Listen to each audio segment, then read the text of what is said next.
¿Qué tal? Muy buenas tardes a todos los que estáis conectados a este webinar sobre Financial Planning para un asesoramiento financiero de Champions. Yo supongo que como el principal ponente de hoy es Pablo Larraga, que es un muy buen fan del Barça, y como el Barça no lo tiene claro para clasificarse para Champions del año que viene en estos momentos, pues traslada esta idea un poco a lo que puede ser el asesoramiento financiero. Pero yo creo que es un buen título, porque es verdad que la planificación financiera personal o el financial planning realmente es un paso más allá de lo que es el asesoramiento financiero tal como lo conocemos. Como digo, bienvenidos a todos. Gracias por asistir a este webinar. Vamos a intentar, aparte de esta introducción que hago yo mismo como director general del Instituto de Estudios Financieros, y les hablaré un poco también de por qué la planificación financiera y la posibilidad de formarse como planificador financiero en estos momentos. Soy el director general del Instituto de Estudios Financieros y Pablo va enseguida a coger la palabra para hablar un poco de la profesión del planificador financiero, qué implica en estos momentos pues apostar, como decíamos, por la cúspide de la pirámide de estos servicios financieros y convertirse en un asesor financiero de Champions, en un asesor financiero, digamos, de especial relevancia. Vamos al final a hablar de lo que puede ser en estos momentos no la única posibilidad, pero yo creo que prácticamente la posibilidad más consolidada de acceder a la profesión en estos momentos, que es a través del programa de planificación financiera PPF de IEF, que permite el acceso o prepara para el acceso a la certificación profesional de EFPA, a la FP, la máxima certificación de EFPA, y por supuesto responderemos a tantas preguntas como deseen formularnos, y esto sí, nos reservaremos un rato para cualquier tema, cualquier duda, cualquier problema que tengamos. Bueno, pues vamos allá. Lo primero es por qué Financial Planning y por qué más todavía ahora, ¿no? A ver, intentando no pisar lo que va a hablar Pablo inmediatamente después, la planificación financiera es un paso más en el asesoramiento porque tiene realmente una voluntad de integralidad. Es decir, que cualquier aspecto vinculado a las finanzas que puede tener una persona, una familia, el planificador financiero, el financial planning, lo asesora y sobre todo todos estos elementos se integran en lo que podríamos decir es la planificación, el plan, que es el eje por el que se mueve el ejercicio de la planificación financiera personal. El servicio financiero es completo, es integral en este sentido, que para una persona, para un grupo familiar, pues integran no solamente la cartera de inversión, que estamos acostumbrados, que es el objeto, el elemento más esencial del asesoramiento financiero, sino cualquier otro elemento, los temas, por supuesto, fiscales, los temas legales, integrar dentro de lo que es el patrimonio de la persona, el patrimonio empresarial, si estamos hablando de un empresario, el patrimonio inmobiliario, los elementos de seguros, los elementos incluso diría legales o circunstancias personales que afectan a esta gestión patrimonial global, a esta planificación financiera personal. Y en esto entran pues las circunstancias personales, un divorcio, un nacimiento, un matrimonio y, por supuesto, cualquier otra característica, ¿no? que una persona, repito, un grupo familiar pueda tener. Por supuesto, incluimos aquí las sucesiones como un elemento importantísimo de la planificación financiera personal. Y ahora, porque claro, no estamos en un momento cualquiera, ¿no? Estamos en una situación muy distinta de la que teníamos, para poner un ejemplo, en enero o incluso en febrero de este año 2020. Y estamos en una situación diferente, primero, evidentemente, porque hay la crisis sanitaria y la crisis económica de la que se ha derivado la crisis sanitaria y, si me lo permitís, quizá incluso una crisis de incertidumbre, una crisis social que también se deriva pues de la necesidad de acometer al mismo tiempo y de forma relativamente acompasada pues las dos crisis, la sanitaria y la económica. ¿Y qué diferencias hay en relación a la situación que podíamos tener en enero? Bueno, sabemos que vamos a tener unos años por delante más complicados de lo que esperábamos, ¿no? Podían ser, este 2020 a 2025, para decir de alguna forma, podían ser años de consolidación tras la crisis del 2008 y 2012, pero no van a ser años de consolidación, sino que van a ser años de recuperación de la crisis actual. ¿Hasta cuándo? No lo sabemos. Yo pongo este ejemplo de 2020 o 2025, hombre, porque es probable, sobre todo en los países más afectados como el nuestro, que no podamos pensar en mucho más temprano que el 2024 para recuperar, de hecho, una situación previa a la crisis, ¿no? Y esto no es pesimismo, esto es, desgraciadamente, lo que las estimaciones dan después de unas caídas en la actividad económica tan fuertes. Y mientras tanto, además de estos años que van a ser muy diferentes, habremos perdido cosas en este año, habremos perdido, además de costumbres y formas de actuar, habremos perdido también patrimonio, hablando del patrimonio a nivel económico, ¿no? Seguro que algunos sectores habrán acelerado su salida del entorno, otros a lo mejor se acelerarán su entrada en el centro de la actividad económica de forma mayor. Y bueno, y las cosas no serán exactamente igual, aunque lleguemos a una situación parecida o equivalente a la que teníamos previamente, repito, en estos años. Otro elemento importante es que en enero pues estábamos hablando de cuándo podía haberse producido cuándo se producirían unos aumentos de los tipos de interés, ¿no? Esperábamos un mantenimiento de la actividad económica y decíamos, bueno, ¿qué probabilidades hay? En aquel momento todavía manejábamos aquello tan divertido, y digo tan divertido porque ahora está tan alejado, de qué probabilidades hay y con qué probabilidades da el mercado para un repunte del tipo de interés en 6 meses, o en 12 meses, o en 18 meses. Ahora tenemos bastante claro que no vamos a ver subidas del tipo de interés al menos durante 2 años, ¿no? Y quién sabe si esto lo podemos alargar de 3. Y en todo caso, seguramente vamos a tener esta situación de represión financiera, para decirlo de alguna forma, a esta situación de tipos bajos o cero o negativos, muy probablemente durante 5 y quién sabe si más años, ¿no? Pero yo creo que difícilmente en una década vamos a ver una situación muy diferente. Muy vinculado a esto mismo, pues, y ahora ya entrando un poco más en el tema del ahorro, aunque la represión financiera es enormemente importante porque nos va a marcar de nuevo, ¿no? O por un periodo todavía más largo, una situación en la cual la inversión sin riesgos pues es una inversión prácticamente que no se podrá considerar y por tanto con una necesidad de asumir riesgos en ocasiones a veces a lo mejor un poco mayores de los que seguramente deberíamos asumir bajo un criterio puramente que el que hacíamos anteriormente de conocimiento del cliente, ¿no? Ahora el mercado nos lleva a pedir un poco más de rentabilidad, a pedirle un poco más de rentabilidad a base de aumentar también el riesgo que ponemos. Que el sistema de pensiones, bueno, si el sistema de pensiones era insostenible en enero, pues seguramente en estos momentos pues más insostenible. ¿Por qué? Porque hay menos cotizantes, porque las perspectivas de que haya todavía menos cotizantes estos próximos años con el aumento del paro está ahí. Al mismo tiempo podemos plantear que puede haber más pensionistas, es cierto, y aquí no quiero hacer ninguna broma, por supuesto, porque es muy serio.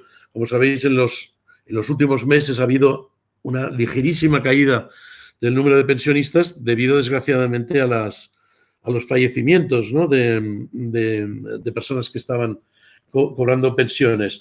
Es una cosa que no lo veíamos desde hacía muchísimos años. Bueno, pues esto va a ser unas circunstancias y aquí muy, muy temporales que van a durar quizá 1 o 2 meses más, pero inmediatamente la cifra global de pensionistas va a subir, repito, menos cotizantes, todas las circunstancias que hacían pensar que el sistema de pensiones era muy insostenible, pues continúan igual.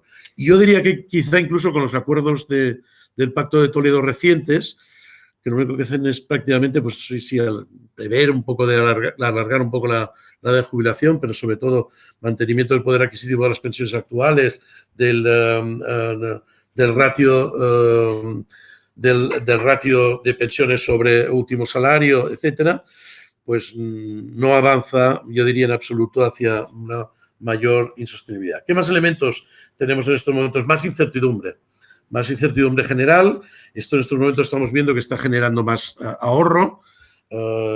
Es posible que con la aparición real de las vacunas, pues esto se diluya un poco y volvamos a ver movilizado este ahorro que tan necesario sería en estos momentos de recuperación económica. Siempre nos quejamos, ¿no? Cuando no hay ahorro, nos quejamos de la falta de ahorro. El ahorro es el absoluto incomprendido. Siempre nos quejamos de algo. O que hay poco o que hay demasiado. Esto es porque, desgraciadamente, actúa un poco a favor del ciclo. Es decir, siempre menos ahorro en el momento que se necesitaría más y al revés, ¿no? Bueno, ¿todo esto qué nos puede llevar?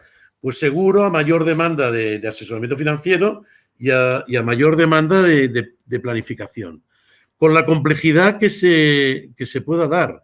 Es decir, una planificación financiera muy compleja, pues seguramente solamente se la podrán permitir patrimonios de un cierto tamaño. Pero una planificación correcta, con mucha ayuda mecánica de aplicativos, etcétera, pues sería deseable que casi todo el mundo pudiera acceder de una manera u otra a ella, ¿no? En general, todo lleva a pensar, la incertidumbre sobre el ahorro y las circunstancias en las que nos movemos, repito, una mayor demanda. Y adicionalmente, pues esto ya sin tener en cuenta cómo se mueve el sector financiero, cómo se mueve el sector bancario. Pero, adicionalmente a lo que comentamos, el sector que ya se estaba transformando enormemente por temas de regulación, por temas de digitalización, por temas de cambios en la demanda, etcétera. Además, pues el sector financiero está en el centro de lo que puede ser el debate de qué va a pasar en los próximos meses. ¿Por qué? Porque es cierto que en estos momentos no estamos sufriendo una crisis financiera. El sector bancario está respondiendo muy bien, ha respondido incluso en medio de los confinamientos, gestionando los fondos ICOs en nuestro país y este tipo de cosas.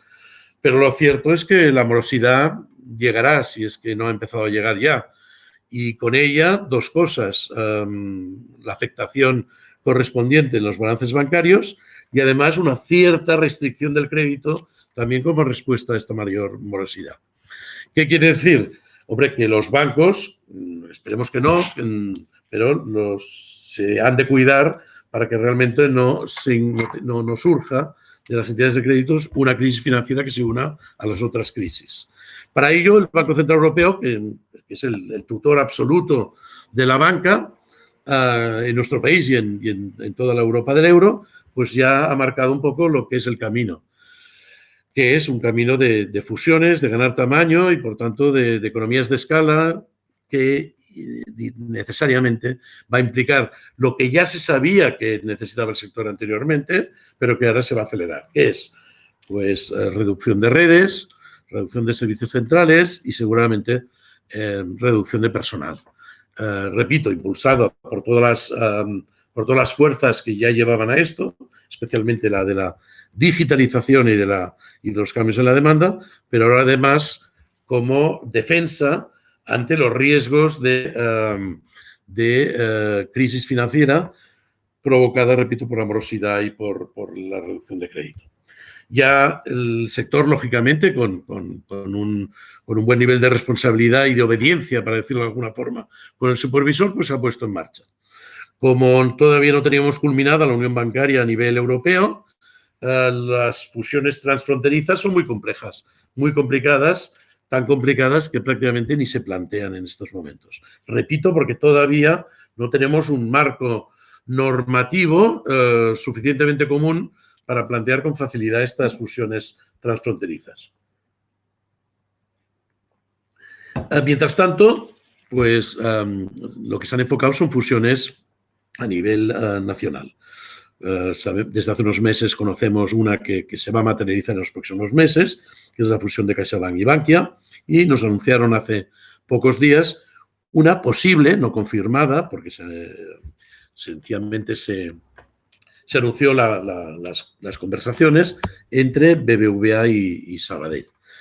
Esto sería la constitución de dos grupos bancarios muy potentes, seguramente el grupo bancario número 1 y número 2 en España, superando al Grupo Santander y en algunos sitios, en Cataluña concretamente, hombre, prácticamente logrando en la mayor parte de los temas de crédito, los temas de pasivo, pues prácticamente shares o porcentajes de cercanos al 70%, repito, en el caso catalán, por ejemplo, no tanto en el resto de España. Y esto implicará, que es a donde quiero llegar, y perdonadme que lo haya alargado de esta forma, va a llegar a unas redundancias importantes en personal. Hoy, un banco todavía no afectado por ninguna fusión, que es el Santander, nos ha anunciado ya pues una reducción de personal que prácticamente afectará en los próximos meses un 15% de la plantilla española. Prácticamente todo el mundo de mayor de 55 años va a caer dentro de esta reducción de personal, y se habla también de personas por debajo de estos 55 años, que en este caso serían despidos. Todavía no sabemos qué tipo de jubilación anticipada se ofrecerá al grueso de estos profesionales. En general va a haber en positivo para salvar el sector o la rentabilidad del sector y en el fondo la solvencia del sector. Va a haber muchas bajas de personal en los próximos meses. En negativo, porque esto pues representa en muchos casos, no diré en todos, porque repito que según cómo se haga esto, pues para algunas personas pues no será un tema grave. Cuando se habla de prejubilaciones bien hechas, me parece que en estos casos, por ejemplo, de este último que he comentado, están hablando de jubilaciones cobrando el 55, 60%, que esto es otra cosa que no es lo que se hacía antes y que, por tanto, puede permitir a una persona decir, no, yo me la juego y voy al revés, a no aceptarla y a entrar o a seguir en el mercado laboral. ¿Cómo? Hombre, pues el asesoramiento financiero, la planificación financiera personal son precisamente campos muy importantes, en los cuales hay un déficit muy fuerte. Hay una gran parte de la población que no tiene acceso a este asesoramiento y mucho menos a un plan financiero, un plan financiero integral, y por tanto esto, sea con acuerdos con entidades que tienen redes de personas que realicen este asesoramiento o haciéndolo en forma individual o a través de soluciones corporativas de pequeñas empresas, pues esto es una salida clara. Yo diría que las salidas más claras son estas y el asesoramiento sobre todo a pymes, ¿no?, que tienen personas que han estado en el sector financiero. Por lo tanto, un momento, yo diría, muy importante para dar el salto, para decir, quiero dar este salto cualitativo de una formación y a lo mejor de una posibilidad de asumir responsabilidades más elevadas en este mundo de la banca personal, de la gestión patrimonial, del asesoramiento financiero. Quiero dar este salto por dos razones. Primera, porque a lo mejor se mejoran las posibilidades de ubicación dentro de lo que quede o de cómo quede el sector financiero. Esto primero. Y segundo, en todo caso, va también a dar mayor potencial para estas ocupaciones alternativas que se nos pueden presentar en el momento que haya estas redundancias en los bancos, en las entidades de crédito.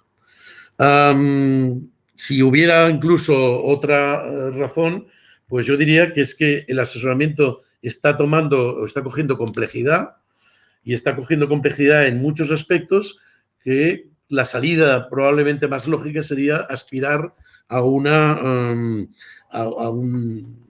nivel más elevado de conocimientos. ¿Por qué más complejidad? Por una cosa que comentaba antes, porque si queremos obtener alguna rentabilidad tenemos que operar y aconsejar carteras más complejas, en las cuales seguramente tenemos que introducir algún producto alternativo. Yo creo que en los próximos años veremos muchísimos productos alternativos que en estos momentos se consideran solo para fortunas medias altas. Veremos como productos retail, como productos que se venderán al detalle, porque se necesitarán precisamente para conseguir esta mayor rentabilidad. Y segundo, porque sabéis que el proyecto, yo creo, un proyecto bandera de la Comisión Europea para los próximos años, está anunciado desde septiembre pasado, que es la Unión del Mercado de Capitales. Es decir, el intento, ahora esperemos que sea definitivo, de dotar al continente, que prácticamente, sobre todo para pequeñas y medianas empresas, depende únicamente de la financiación bancaria tradicional, intentar que tenga una segunda vía de financiación, que es todo lo alternativo, todo lo que es financiación de mercados, de fondos, de cualquier elemento que no sea el estrictamente de crédito bancario. El Capital Markets Union va por eso, y una de las cosas que dice este documento de septiembre, 24 de septiembre pasado, es se van a necesitar asesores financieros que ayuden a las pymes a entender que van a tener un nuevo canal de financiación y, sobre todo, convencer a los inversores, a los ahorradores, de que deberían dedicar una parte de su ahorro, de su inversión, también a invertir en, por ejemplo, estas pymes. Porque necesariamente, si queremos constituir el mercado, necesitamos al mismo tiempo inversores e invertidos. Con la palabra invertidos, por supuesto, de buen rollo. ¿Qué más temas de complejidad hay? Hombre, pues el ESG, todo lo que es finanzas sostenibles, nos cae encima de lo que es el asesoramiento financiero. ¿Por qué? Porque tenemos dos presiones muy fuertes. La de la demanda, que cada vez va a exigir más unas inversiones basadas en criterios de sostenibilidad, ESG, etcétera, y la propia oferta, que nos va a inundar con productos de diferentes tipos que también siguen criterios ESG. Diferenciar cuáles siguen unos principios, cuáles otros, cuáles son auténticamente ESGs o no, nos va a ayudar, pues seguramente la normativa que se está imponiendo, pero también nuestros conocimientos para hacer esto. Por tanto, todos los elementos en favor de que el asesoramiento y concretamente la planificación financiera personal van a ser dedicaciones, profesiones al alza en los próximos años. Es inevitable. Además, diría que si no es así, tendríamos un problema muy grave, un problema muy gordo, porque estaríamos condenando seguramente a los ahorradores y a los inversores a unos tipos de inversión asesoradas, no profesionalmente asesoradas, y seguramente unas inversiones con errores que se pagarían en momentos que no nos lo podemos permitir. Hay pocas opciones formativas en España para el financial planning. Yo creo que la centrada en la certificación básica, que es la certificación FP de EFPA, es casi la única, yo diría, a este nivel, me refiero. Y para preparar esta certificación, yo diría el 90%, aunque seguramente incluso pasa de esto, el 90% de los aproximadamente 700 EFPs, personas con el EFP en vigor, que en estos momentos hay en España, los ha preparado el Instituto de Estudios Financieros y los hemos preparado con programas muy similares al que Pablo también hablará al final, que es el programa PPF o de preparación FP. El próximo curso además tiene esta ventaja, y en esto sí que estoy machacando lo que seguro va a decir Pablo, pero él lo repetirá porque es muy importante. Es un curso que se va a poder seguir en streaming, a distancia, y al mismo tiempo se puede seguir presencialmente. Bueno, y siempre atendiendo, por supuesto, a las necesidades sanitarias y tal. Pero si estas existen positivamente, se seguirá emitiendo en streaming y, por tanto, lo pueden seguir personas de cualquier parte de España, o las personas que puedan tener la posibilidad de acceder presencialmente, pues, por supuesto, lo podrán hacer también. Y aquí me quedo yo y nada más. Doy la palabra a Pablo Larraga, director del Máster en Finanzas del IEF y desde hace unos años también director del curso PPF de preparación FP del Instituto de Estudios Financieros. Pablo, cuando quieras.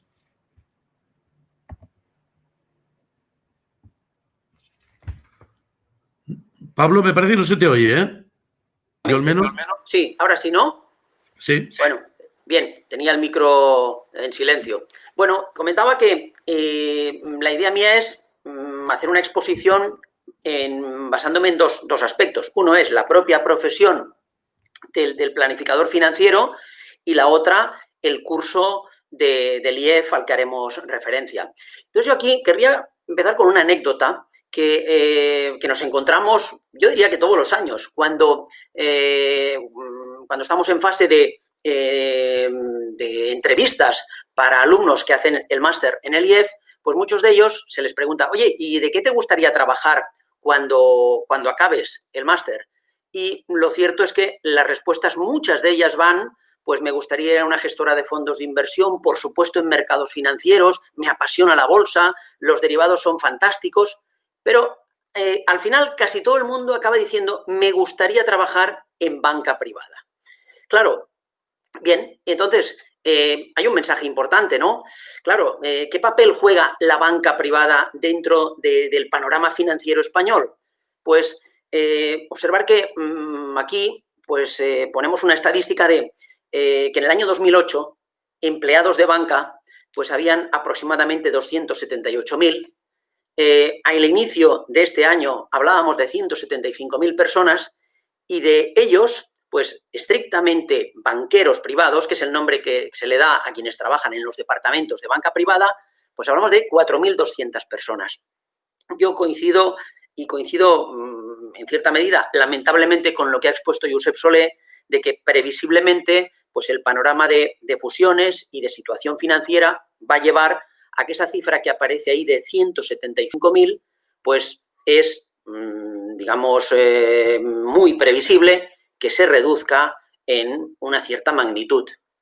Pero la sensación personal que yo tengo, y aquí quizás estoy dando una opinión, es que esta cifra que vemos aquí de 4.200 banqueros privados, yo pienso que no va a disminuir, sino que creo que va a aumentar. Y además no solo puede aumentar dentro de los propios estamentos bancarios tradicionales, sino tal como ha comentado Josep Solé, a través de personas pues que o bien continuarán su actividad profesional en base a su experiencia y a su conocimiento, ejerciendo el asesoramiento y la planificación por su cuenta y a clientes pues o que ha tenido toda la vida o que va a poder conseguir, pero incluso aquí también hay un nicho de mercado importante para gente joven muy bien preparada. Por lo tanto, en este sentido, tengo la impresión de que dentro del optimismo, el pesimismo en el que estamos pues, inevitablemente ahora mismo instalados, pues también nos lleva a tener algunos aspectos de optimismo justificado. Observemos aquí, por ejemplo, que, tal como decía, pues en banca privada podríamos hablar de un patrimonio gestionado de aproximadamente $500 millón de euros. Esto dentro de lo que es el ahorro de las familias españolas es aproximadamente un 20 y algo por cien. El número de banqueros privados, lo he dicho, 4.200, y aproximadamente el número de cuentas de banca privada, algo que normalmente medio en broma se suele decir el número de millonarios españoles, pues estaríamos hablando de 391.760. Bien. ¿Esto qué quiere decir? Pues quiere decir que si hacemos números, ¿con qué nos encontramos? Bueno, pues nos encontramos que el patrimonio medio que gestiona un banquero privado está en torno a los 126 millones de euros y el patrimonio medio de los clientes de banca privada están en torno al 1,4 millones de euros. Bueno, estas cifras quizá me he extendido con demasiado detalle en los números, pero sí que me parece importante recalcar que de todas estas cifras creo que la de 4.200 es la que pensamos que tiene más visos de poder crecer en los próximos años. Bien, a todo esto, ¿qué nos encontramos? Bien, nos encontramos que en Europa en general y en España en particular, pues los últimos años han sido muy importantes para el reconocimiento profesional a través de certificaciones, a través de acreditaciones profesionales. Hace prácticamente 3 años y con la entrada en vigor de MiFID II, pues hubo un aluvión de certificaciones que han llevado a que más o menos, pues desde la perspectiva de la CNMV, podemos hablar de unas 60.000 personas profesionales acreditados como asesores financieros, es decir, como personas que están ejerciendo profesionalmente esa actividad. Pues bien, más de la mitad de ellos lo son a través de EFPA España, que fue la primera institución en acometer esta actividad hace ya prácticamente 20 años y además es la que integra un mayor número de profesionales acreditados. Pues bien, de esos 32.000, ahora mismo la cifra de FPs, que tal como ha comentado Josep Solé, pues es la acreditación que se ubica en la cúspide de la pirámide, o sea, la acreditación, digamos, de más prestigio, de mayor prestigio, de mayor exigencia, está en torno a las 750 personas. Entonces, esto nos da que pensar, y me explicaré, o lo intentaré al menos. Podéis observar esta pirámide donde aparece el EIA, que es una formación relativamente reducida y marginal, y lo que sería el EIP y el EFA 2, que integrado nos da el EFA, y que es donde se concentra la mayoría de personas acreditadas a través de EFPA España. Pues bien, hay que considerar que esta es una acreditación profesionalmente obligatoria. El FP, hoy por hoy, no es obligatorio. Por lo tanto, ¿qué significa? Que es una acreditación que normalmente pues, o se hace porque los trabajadores tienen interés en llevar a cabo esta formación y esta acreditación, o bien, como algo que ha venido sucediendo a lo largo de estos años, algunas instituciones pues, han apostado fuerte por ella. Aquí podemos ver pues, las entidades que a lo largo de estos 10 años pues, han estado llevando a cabo procesos de formación pues, de 1, 2 o 3 cursos al año en grupos más o menos de 20-25 personas. No enumero las entidades porque están aquí expuestas y son claras, ¿no? Por supuesto, pues aparece BBVA, Banc Sabadell, Banca Mar, Bancos Andorranos, CaixaBank, Deutsche Bank, y digamos que estas instituciones pues, son las que han permitido pues, que alcancemos esa cifra de aproximadamente 750 FPs. Aquí me surge una reflexión y querría hacerla con el debido cuidado, ¿no? Todo el mundo conoce que la certificación probablemente de mayor prestigio a nivel mundial es el CFA norteamericano.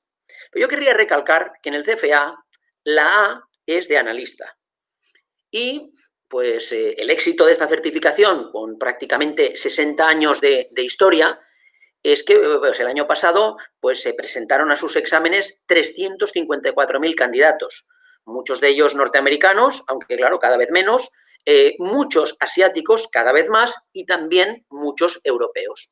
Bien, en cambio, la certificación europea, que sería el CEFA o el CIA, pues es una certificación que ha languidecido y que el año pasado aproximadamente se presentaron algo menos de 1.000 personas. Por lo tanto, esto nos coloca ante una situación muy clara y es que o bien por la calidad de la certificación norteamericana o bien por lo que yo denomino provincianismo europeo, pues no hemos sido capaces de crear en Europa o desarrollar una formación pues que hiciera de manera efectiva la competencia a la certificación norteamericana.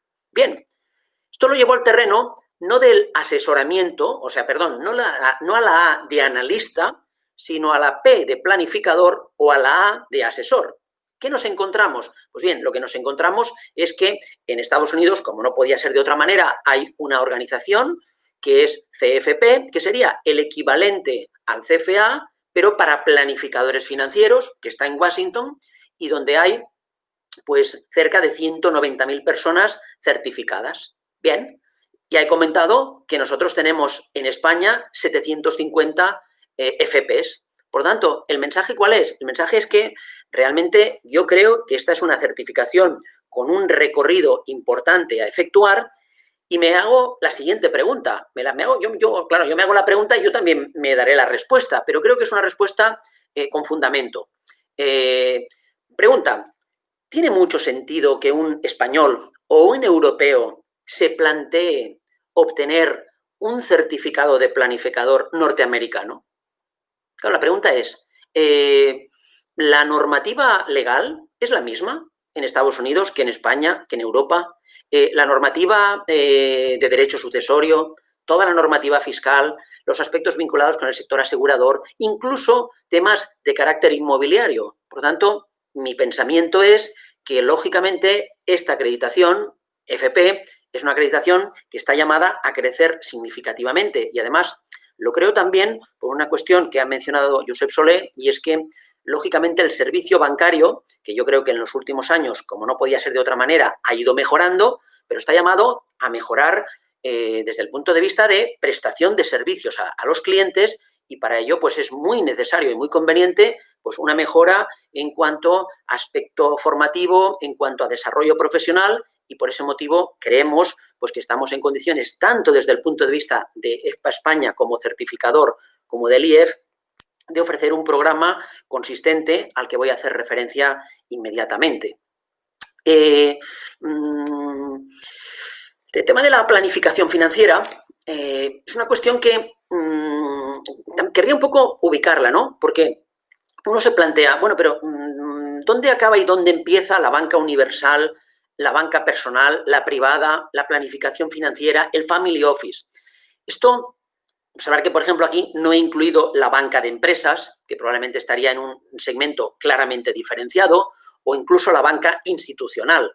Pero, claro, el planteamiento sería, si históricamente se han establecido, digamos, barreras de entrada, pues, y siguen existiendo, pues, ¿en dónde las colocaríamos? Bueno, pues podríamos pensar que la banca privada, muchas instituciones, y de hecho también aquí me voy a referir no solamente a experiencia mía personal, sino a un estudio realizado pues, hace pocos meses por parte de la revista Fans, donde pues, plantea la banca privada está, digamos, ofreciéndose a clientes a partir de patrimonios financieros entre 300.000 y 500.000 euros. Bien, yo hasta ahora he hablado de banca privada y lo he mezclado todo, pero ahora que llegamos al tema de la planificación financiera. Lógicamente, dentro de la planificación financiera debiera de estar el servicio de banca privada, claro que sí, pero la planificación financiera es algo mucho más amplio y, de hecho, hay alguna terminología que ni siquiera se utiliza en el término de planificación financiera,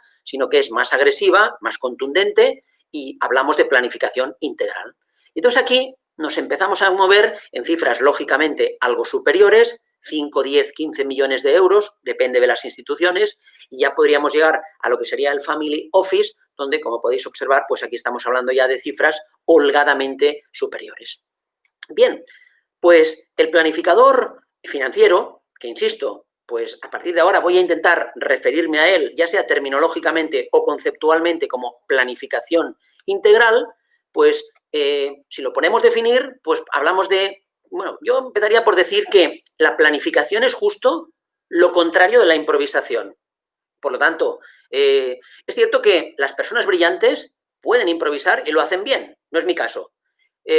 Por lo tanto, como yo sé cuáles son mis limitaciones, creo que debo de ser capaz de organizarme. Pues bien, la planificación es una actividad de carácter organizativo. Y en esa organización hay múltiples medios. Josep Solé ha hecho referencia también muy de pasada a la cuestión tecnológica. Es evidente que los aspectos tecnológicos van a permitir que probablemente muchos segmentos que antes no podían acceder a la planificación financiera o a la banca privada, probablemente ahora sí que lo puedan hacer. Y lo que busca la planificación financiera como aspecto organizativo es fijarse objetivos, plazos, presupuestos y, por supuesto, llevar a cabo las oportunas mediciones de controles de riesgo y de resultados obtenidos. Y para ello, claro, ¿quién puede realizar esta actividad planificadora? Por supuesto, no cabe duda que la banca, que además probablemente por temas estadísticos es quien lo está haciendo en mayor medida actualmente, lo puede hacer, por supuesto, ya no digo cajas de ahorros, porque como todos conocemos, pues las cajas de ahorros quedan dos y son pequeñas, lo pueden hacer las cooperativas de crédito y, por supuesto, lo pueden hacer las EAF actuales y despachos profesionales. Despachos profesionales que determinada actividad financiera no tienen la posibilidad de acceder a ellos por impedimento legal, pero sí que pueden contar con el servicio que les puede ofrecer pues, diferentes instituciones financieras.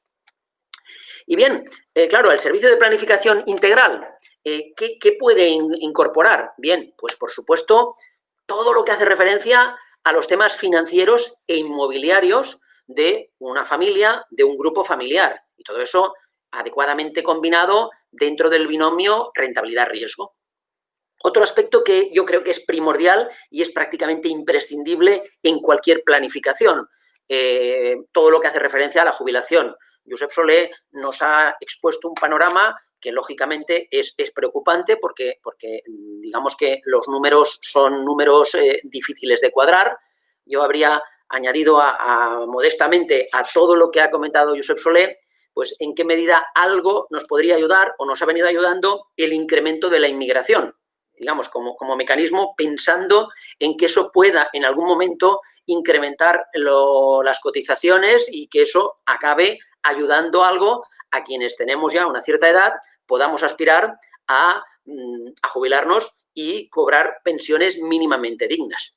Bien, Este es un tema que, ya digo, para el planificador es importantísimo, y además es importante no solo para personas que pueden tener 50 años o más, sino, por supuesto, para personas que a lo mejor están iniciándose en el mundo laboral. Yo recuerdo perfectamente, pues, cómo pues, Carlos Tusquets, presidente durante muchos años de EFPA España, pues me comentaba que la planificación de la jubilación debía de empezarse el mismo día que empezabas a trabajar.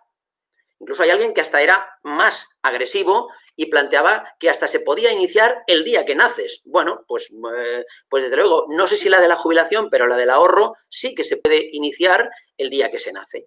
Bien, más cosas. Vamos a continuar, porque dentro de estos servicios de planificación, pues observemos que el tema fiscal es determinante.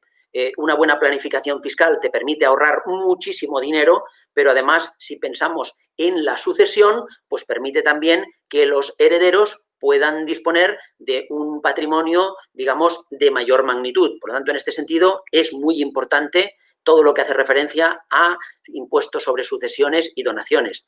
Lógicamente, la planificación matrimonial, que se hace con una extraordinaria ilusión, y lamentablemente, pues situaciones de divorcio que habitualmente no se hacen con ninguna ilusión, pero que quizá a lo mejor por ese motivo económicamente pueden acabar siendo tan importantes o más. Este es un aspecto pues que, por ejemplo, dentro del curso del PPF del IEF le damos muchísima importancia, planteando todo lo que es el régimen civil, dependiendo de si estamos pues en separación de bienes o en gananciales, si se hacen capitulaciones matrimoniales, o sea, un aspecto muy importante. Otro aspecto también importantísimo en la planificación integral, especialmente en el ámbito de grupos familiares con empresas importantes. Todo lo que hace referencia al protocolo familiar. Es notorio, es público y notorio, pues como muchas empresas el paso de generaciones ayuda a la empresa o genera exactamente todo lo contrario. Pues en este sentido, la planificación integral contempla, si es necesario, la posibilidad de crear pues un protocolo familiar. Y pues para ir acabando, respecto a los servicios de planificación integral, por supuesto está, claro, pues el nacimiento de los hijos o sus estudios, fundamentalmente estudios, pues o bien un Erasmus, o bien un bachillerato, o bien un máster que muchas veces se intenta hacer en colegios o universidades de prestigio en el extranjero. Toda la política de planificación aseguradora. Y a la verdad de aseguradora, gran importancia tiene, pues por ejemplo, en según qué tipo de familias, el hecho de que haya un cierto desequilibrio en cuanto a ingresos que podría perjudicar mucho a una familia como consecuencia de un fallecimiento de alguno de los miembros de la familia. Luego está, por supuesto, la planificación de la salud y la cobertura médica. Y aquí pues podría comentar pues algunos otros aspectos como son aspectos de carácter logístico, y aquí surgen muchas cosas. Pues alguien me diría, como por ejemplo, ¿qué? Pues por ejemplo, pues nada, pues la organización de comuniones o de bodas, o por ejemplo, pues cuando hablamos de familias acaudaladas, donde existe un patrimonio inmobiliario y hay pues múltiples torres o incluso fincas, pues donde a lo mejor cabe la posibilidad de determinar cómo se, no cómo se toma posesión, sino cómo accedes a ellas, fines de semana, cosas, por ejemplo, que en un family office pues se tratan y que, bueno, que tienen, bueno, parecen anecdóticos, pero tienen cierta importancia. Bien, y entrando ya de lleno en el PPF. Bien, yo lo que querría decir del PPF, yo quería empezar por decir que para mí este curso es un regalo que Josep Solé me dio hace unos pocos años. ¿Y por qué? Pues porque es un curso en el que yo disfruto mucho impartiendo clases, disfruto mucho hablando con los profesores y además disfruto mucho en las clases y con los alumnos.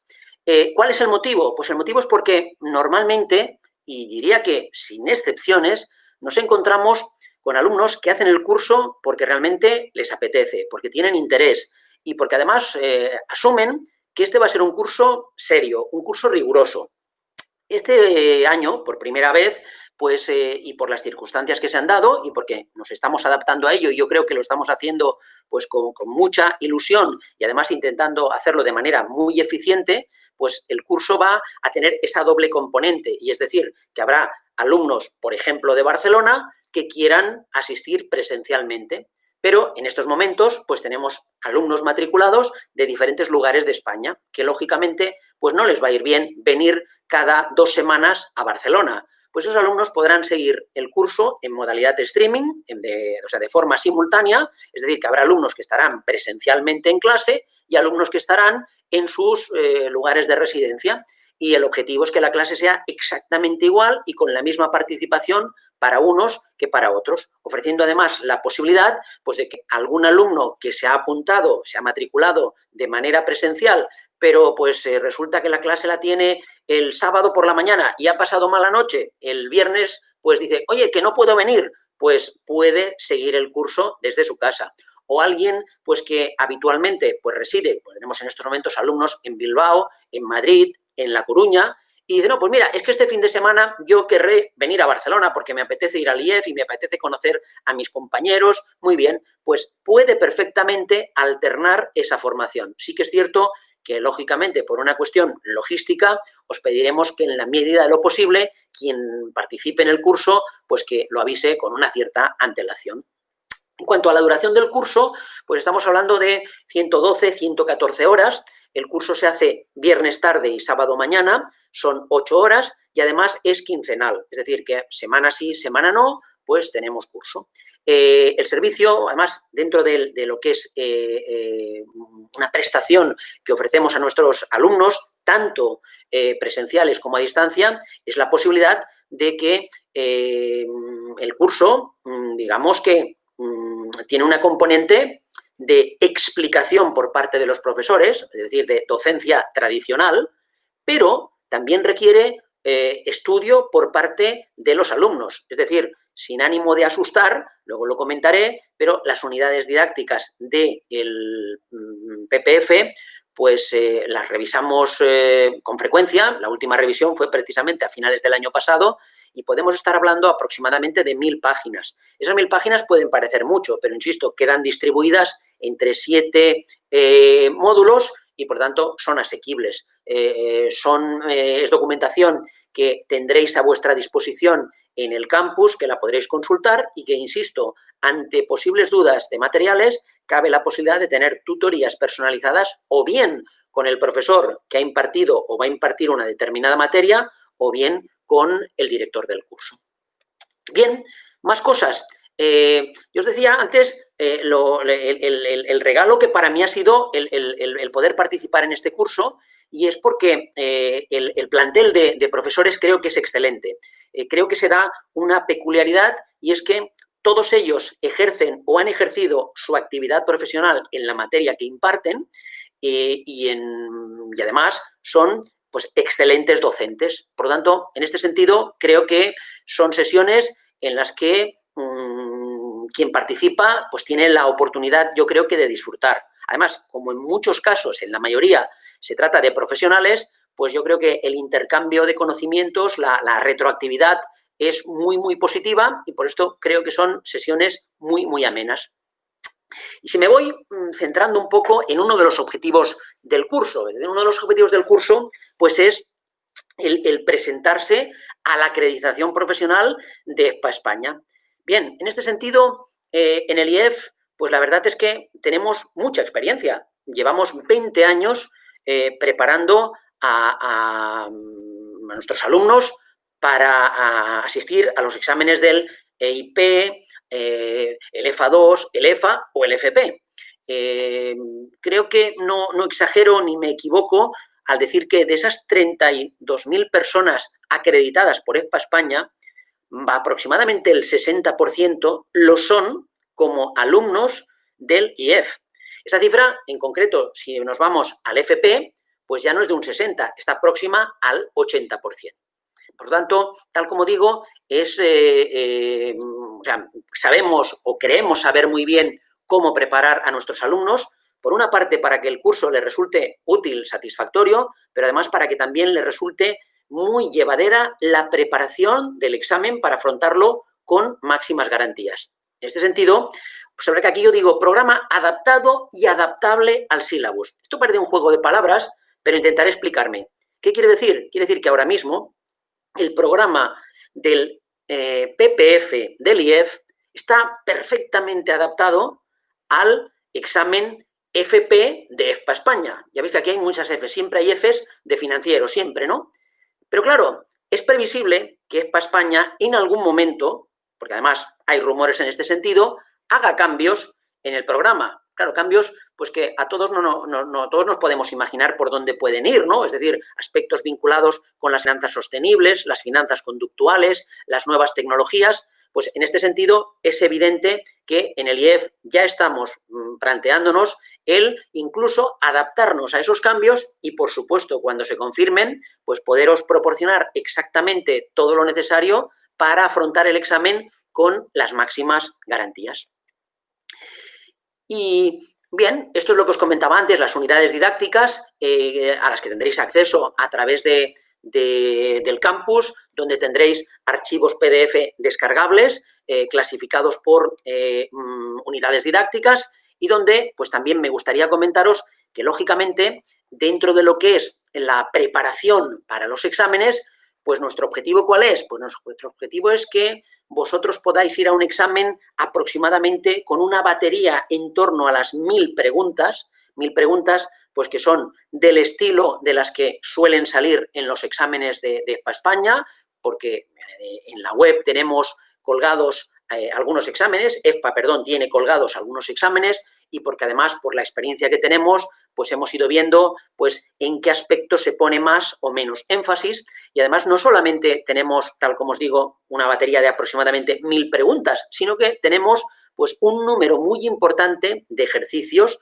para resolver casos prácticos. Esto aprovecho para deciros pues que el examen del FP es un examen más exigente. Es más exigente, es más riguroso. ¿Por qué?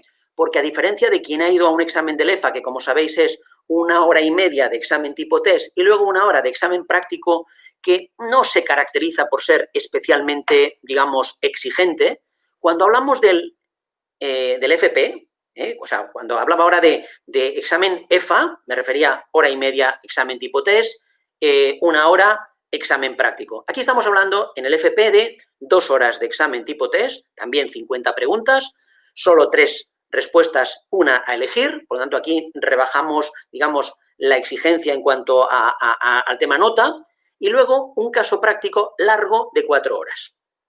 Hay quien a veces me dice: jo, es que me da un poco de reparo, me da mucho respeto el examen.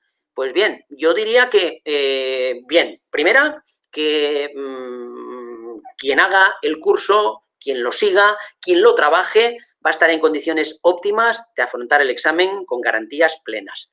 Pero es que además, un examen de 4 horas, que a veces asusta, yo casi os diría que es todo lo contrario. Porque en un examen de 4 horas tienes tiempo de leértelo, tienes tiempo de planificarlo, y a partir de ese momento, venga, voy a por todas. Es decir, que en este sentido, pues son exámenes, digo, exigentes, son llevaderos, y donde, pues si me atengo a los porcentajes de éxito que se viene teniendo en estos exámenes, pues están rondando entre el 75 y el 80% de los alumnos presentados.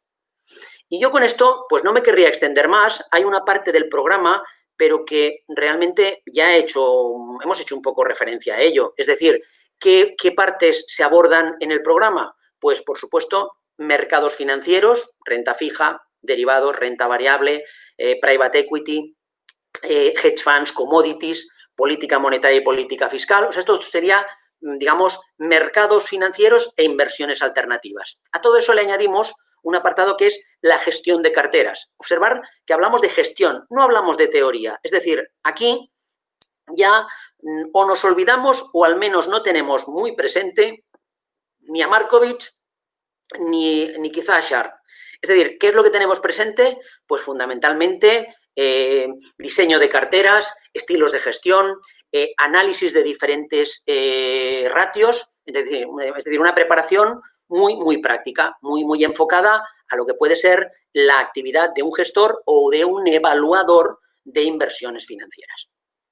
¿Qué más aparece en el programa? Bien, aparece, por supuesto, lo que hace referencia a marco legal y derecho sucesorio, a la planificación fiscal. A estos temas le damos una importancia extraordinaria, aproximadamente un 30% del programa va dedicado a estos dos temas, igual que a los patrimonios familiares, y con eso pues ya nos ubicamos en lo que sería el último módulo. ¿Qué sucede con el último módulo? Pues que el último módulo es un poco como recoger toda la sabiduría que he acumulado en los apartados anteriores para llevar a cabo esa planificación financiera integral a la que hemos hecho referencia en momentos anteriores de nuestras exposiciones.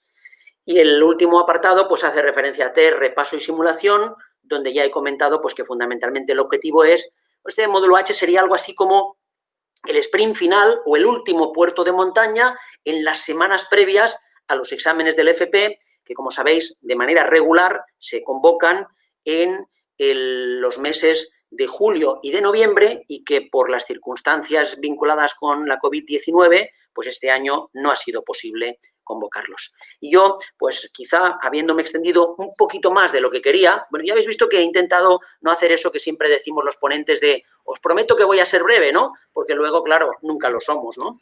Y entonces, pues quedamos a vuestra disposición. Lo mismo yo que, por supuesto, Josep Solé. Faltaría más. Gracias, Pablo. Gracias.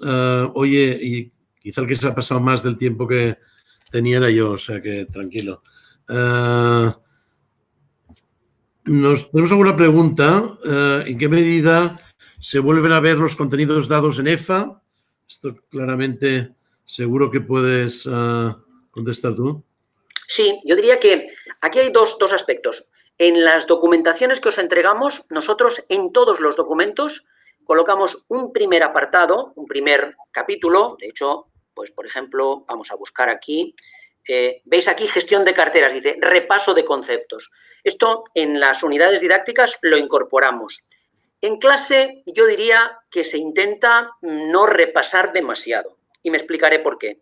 Porque el problema de los repasos excesivos es que repasando mucho, pues no avanzas materia. Por lo tanto, yo diría que no se toca demasiada materia. Sí que se hace una cosa, y se hace una cosa en atención especialmente a aquellos alumnos que nos vienen y nos dicen, oye, es que hice el EFA hace 7 años u 8 años. ¿Qué es lo que hacemos ahí? Pues ahí lo que intentamos es hacer una tutoría desde el primer momento para que aquellas materias como puede ser renta fija, derivados, carteras o incluso aspectos vinculados con la matemática financiera, que al alumno le resulten asequibles y que no se pueda encontrar perdido en ningún momento y especialmente desde el primer momento. Oye, nos pregunta Pablo que una vez acabado el curso, si se puede decir que están preparados para poner en práctica real una planificación financiera en condiciones. Nos lo pide Albert. Bien. La verdad es que esta es una pregunta delicada. Yo diría lo siguiente, y además voy a hacer referencia a alguna opinión que le he oído a alguna persona vinculada con el programa de EFA España. Y era, claro, la pregunta es, una persona que acaba este programa y que no ha trabajado todavía, o ha trabajado muy poco en banca, ¿está preparado para gestionar patrimonios? Hombre, yo diría que aunque tienes muchos medios técnicos que has aprendido y aprehendido con H, pero claro, la experiencia profesional es un factor importante. Por lo tanto, yo lo que diría es que yo no tengo ninguna duda que, por ejemplo, alguien, que esto nos encontramos, que está trabajando en banca, que trabaja en oficinas, que trabaja a lo mejor en banca personal, creo que este curso le supone un espaldarazo importantísimo en su nivel de preparación. Pero mirar, incluso es aquello que normalmente dices, oye, me alegra mucho que me hagas esta pregunta. Mirar, hay una cosa, claro, que, bueno, vamos a ver dónde me he ido yo. Vamos a ver. Bien, me había marchado fuera. Fijaros, aquí yo os voy a mostrar una cuestión, por ejemplo, opiniones, que además las podéis ver en la web del IEF. Nosotros les pedimos opinión a algunos alumnos que por supuesto ya habían hecho el PFD. Y yo tengo que deciros, claro, tampoco hace falta que os explique mi vida, ¿no? Pero que me sentí emocionado de ver las respuestas que nos daban. Es decir, aquí pues veis que hay 6 o 7 personas de diferentes bancos, pues que todos ellos pues nos contestaron de inmediato, se brindaron a que pudiéramos exponer su opinión y alguno pues nos decía, pues voy a buscar, por ejemplo, pues mirar, no los voy a leer todos, ¿no? Dice, el programa FP es algo que llevaba tiempo queriendo realizar y estoy muy satisfecho de haberlo cursado. Mis razones son claras, amplio contenido, gran calidad y junto con todo esto destaca la gran calidad del profesor humano, el esfuerzo ha valido la pena en un entorno cada vez más difícil. Pero si voy a mirar algunas de estas opiniones, pues veréis cómo algunos de ellos lo que me indican es pues que realmente les ha servido de mucho. Ahora bien, yo intentando responder desde la sinceridad total y absoluta, lo que diría es que si una persona ha acabado su carrera universitaria, ha hecho el EFA y hace el FP, yo creo que todavía no está preparado para ser un banquero privado. Va por el camino de una correcta formación, pero digamos que el banquero privado no solamente es preparación y es experiencia. No sé, Josep, ¿qué opinas tú al respecto? Como en todo, no inventamos nada nuevo, ¿no? Creo que es la combinación de ambas cosas siempre que sea una tarea profesional, por supuesto. Ahora, yo creo que si la pregunta más concreta de hacer una planificación, estamos seguros que sí. Seguramente la primera no será la mejor, pero yo creo que las bases para una planificación, por supuesto que están. Mari Carmen, que está ya inscrita para la próxima formación de enero, está un poco preocupada porque dice que, claro, aprobó EFA, pero hace tiempo y requeriría algo más de ayuda. ¿Qué le podríamos decir? Que supongo que lo primero es que hay tiempo, ¿no? Para hacer este repaso. No, la respuesta es que, lógicamente, a través de iniciar el curso y de inscribirse en el campus, pues se genera una comunicación en la cual pues es tan sencillo como decir, bueno, a ver, el primer tema que empezamos es renta fija. ¿Qué me iría bien conocer de renta fija? Pues te podemos proporcionar, lógicamente, algún material sobre, pues, lógicamente, cómo se valoran bonos, cómo funciona una renta o cuando lleguemos a derivados, pues los elementos fundamentales. Ya digo, en concreto, en renta fija o en derivados, que son de los primeros temas que vemos, aparecen unos apartados introductorios.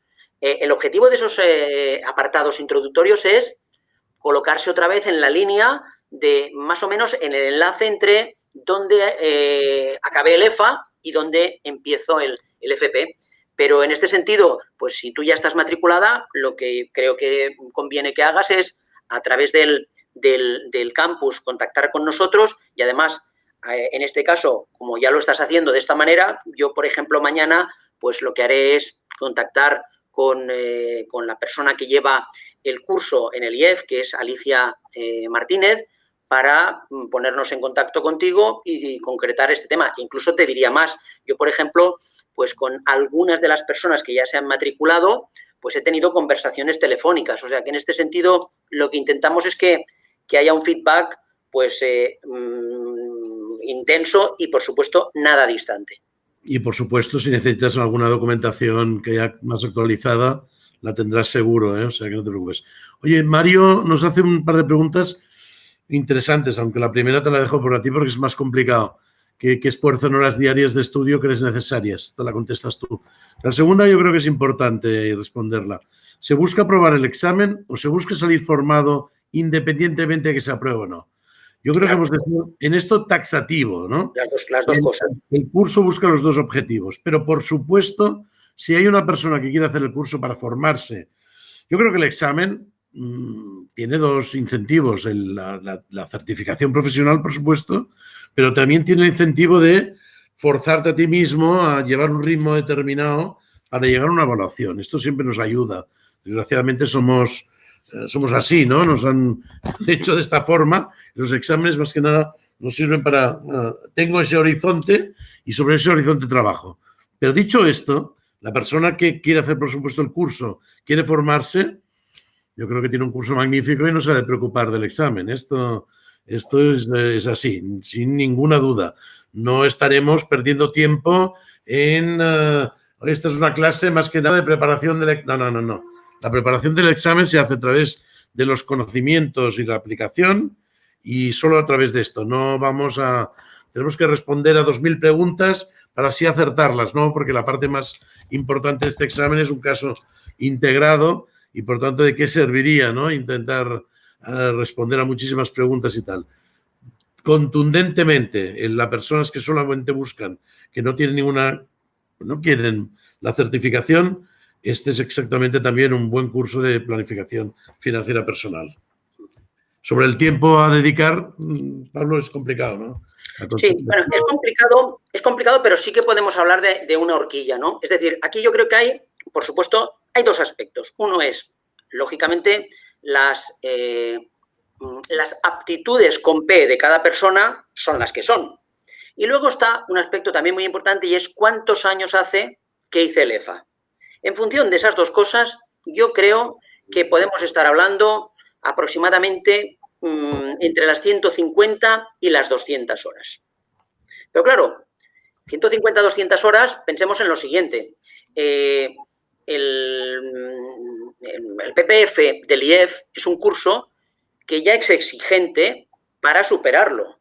Exigente, ¿qué quiere decir? Estamos hablando de 3 exámenes parciales y un conjunto de baterías de ejercicios que se van presentando de manera regular. Quiere decir que cuando hablamos de estudio no me refiero solamente a clavar codos, es clavar codos y también es desarrollar ejercicios. Entonces, claro, tal como decía Josep, yo no tengo ninguna duda que el curso te prepara y te prepara muy bien profesionalmente, pero que alguien que hace un buen curso en el IEF es algo así como un entrenamiento magnífico donde la experiencia que yo tengo es que hay mínimas sorpresas, en el sentido de que quien hace un buen curso en el IEF normalmente está, por supuesto, superando el PPF y con altísimas garantías de obtener la certificación de EFPA España. Miguel Ángel nos pregunta si es necesario el EFA para poder presentarse al examen. A ver, no para hacer el curso, por supuesto, para hacer el curso lo puedes hacer sin el EFA, sin nada, sin una certificación previa. Para hacer el examen FP necesitas o el EFA o bien hay algunos títulos profesionales internacionales que también son válidos, ¿verdad, Pablo? Creo que sí. es el CEFA, creo que es el CFA, el propio CFP y no sé si el FRM me parece también, ¿no? Sí. Exacto. Estos cursos, si los tienes, tienes también acceso al FP y al examen. Pero no al curso. Al curso lo puedes hacer sin tener ninguna de estas cosas. Por supuesto, entonces no seas candidato al curso. También le puedo responder a la siguiente. ¿Computa como horas para la certificación de EFA? Sí, por supuesto. Sí. Perdona, acaba, Josep, perdona. Javier pregunta si es computa como horas. Sí, por supuesto. Yo creo, ahora no quiero mentir, pero creo que las 30 horas anuales las tienes para la recertificación. Sí, aunque lo que pasa es que yo cuando me hacen esta pregunta, inmediatamente doy otra respuesta, y es la siguiente. Si tú estás haciendo el curso del EFA y te vas a presentar al FP, ya no te preocupes de la recertificación del EFA, porque tú te presentarás al FP y ya serás FP, con lo cual quiere decir que entras en una nueva fase de recertificación. Sí, pero esto te lo puedo garantizar, Pablo, que tú, por ejemplo, haces el curso de enero a ¿cuánto va? ¿A abril o etcétera? En este año 2021 que estás haciendo el curso, tienes tus horas de recertificación. Claro. Pero que lo que quiero decir es que al final esas horas, a lo mejor, ya no las necesitas para nada, suponiendo que hayas aprobado el FP, porque al aprobar el FP ya arrancas con el FP y a partir de ese momento ya te has de recertificar, ¿no? Sí, pero cumples ya para el 2021, por ejemplo, en este caso, ¿no? 2021 ya no necesitarías de alguna forma ningún tipo de formación. Piensa que en estos momentos los vencimientos son anuales, ¿no? De final de año. Y, por tanto, tú tendrías que volver a recertificar, es igual el EFA o el FP a final de año. Esto te cumple. Sí. Juan, perdona, me preocupo porque si no apruebo, mi banco me exige la anterior certificación al menos. La anterior certificación al menos. Ajá. Ya, bueno. Si no la... Esto no acabo de entender lo que nos comenta Javier, computa por las... sí. No te preocupes. A ver, tú no pierdes la certificación EFA.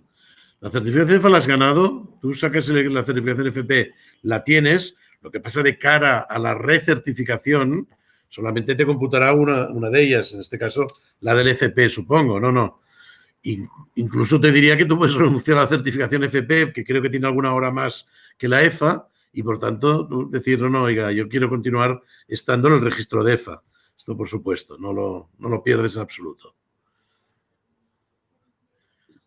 Claro, otra cosa es que alguien que es FP, o sea, es algo así como un plus, entre comillas, de prestigio.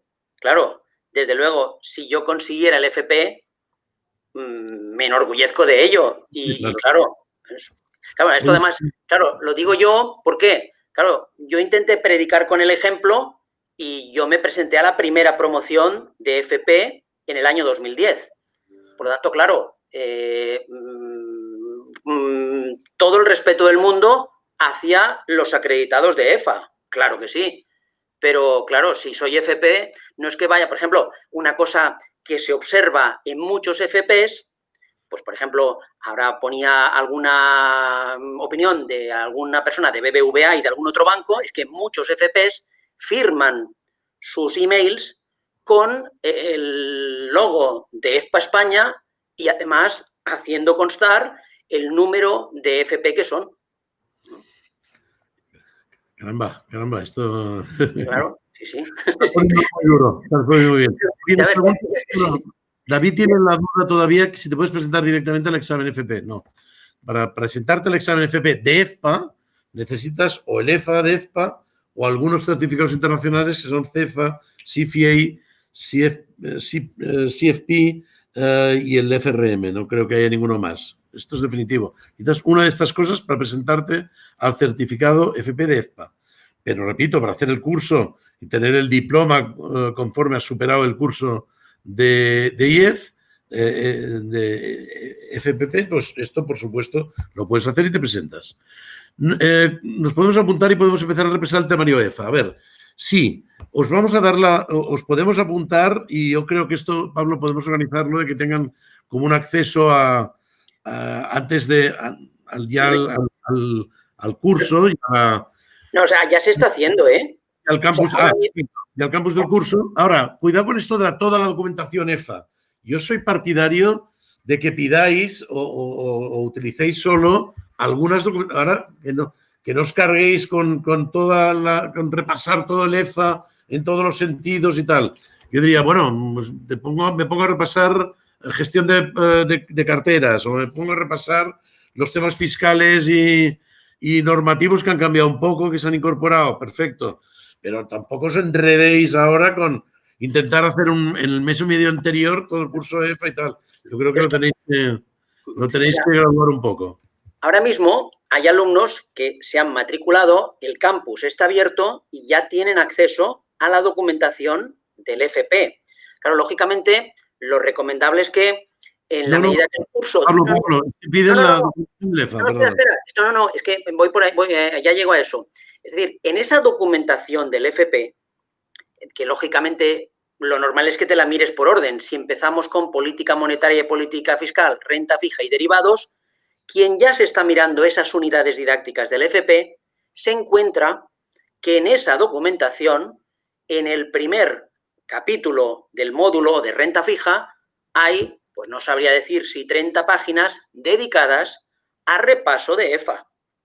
Y si te vas a derivados, exactamente lo mismo. O sea, es decir, que en principio, para alguien que se matricule ahora del FP, ya puede tener acceso a documentación y teóricamente en esa documentación ya hay repaso de EFA.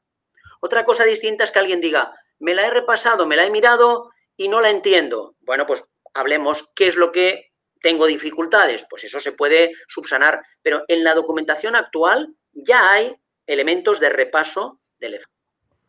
O sea, la documentación del FP ya fue una documentación diseñada pensando en que no todas las personas que han acabado el EFA inmediatamente hacen el FP.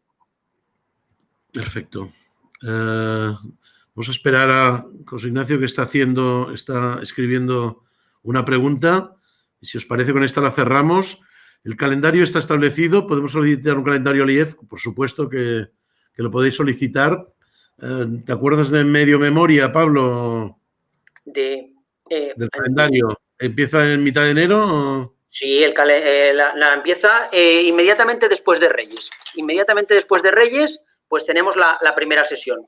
Y a partir de ahí es prácticamente cada 15 días, con una excepción que, debido a que el 1 de mayo es fiesta, en un caso concreto será en 2 semanas seguidas. Pero ya digo, estaba intentando, pero vamos, alguien que quiera saber eso, primero, que por supuesto puede contactar con el departamento comercial del IEF. Y la otra cuestión, yo ya me brindo aquí para que alguien que haya asistido a esta conferencia y tenga dudas sobre algún aspecto que hayamos podido comentar, puede contactar conmigo a través de mi correo electrónico, que es muy fácil de apuntar, que es pelarraga@gmail.com. Es decir, que cualquier cosa que tengáis interés. Es cierto que cuestiones comerciales, cuestiones logísticas, esto lleva el procedimiento a través del IEF, pero cuestiones de carácter académico muchas veces me las pasan y yo tengo conversaciones con los alumnos. Pues si alguien tiene alguna duda con esto, insisto que a través de pelarraga@gmail.com puede contactar conmigo. Y la pregunta en concreto, pues sí, el fin de semana o sea, inmediatamente después de Reyes, que claro, tampoco sabemos si habrá Reyes este año, y pues el fin de semana del 8 y 9 ya se empieza el curso. Sí. Pero para tener el calendario concreto, si queréis planificaros y tal, por supuesto que os lo pueden enviar. Claro. Pedimos a J. Ross, Julia Ross, J. Ross, que me parece que también nos lo va a escribir ahora en el chat, @ifweb.org. Pedídselo y os lo va a enviar a todos. Aquí lo tenéis, ¿vale? Y os va a enviar esto y cualquier otra cosa también comercial que necesitéis. Bueno, yo creo que llevamos, Pablo, me parece, 1h15 de webinar, que es yo creo que es lo razonable, ¿no? Para no molestar más. Muchas gracias a todos. Cualquier otra cosa, tal como ha dicho Pablo, a vuestra disposición. Y a ver si os animáis a enfocar o ponerla directa hacia la planificación financiera personal. Yo creo que es enormemente atractivo en todos los sentidos, muchas posibilidades y vale la pena intentarlo. Gracias a todos. Gracias.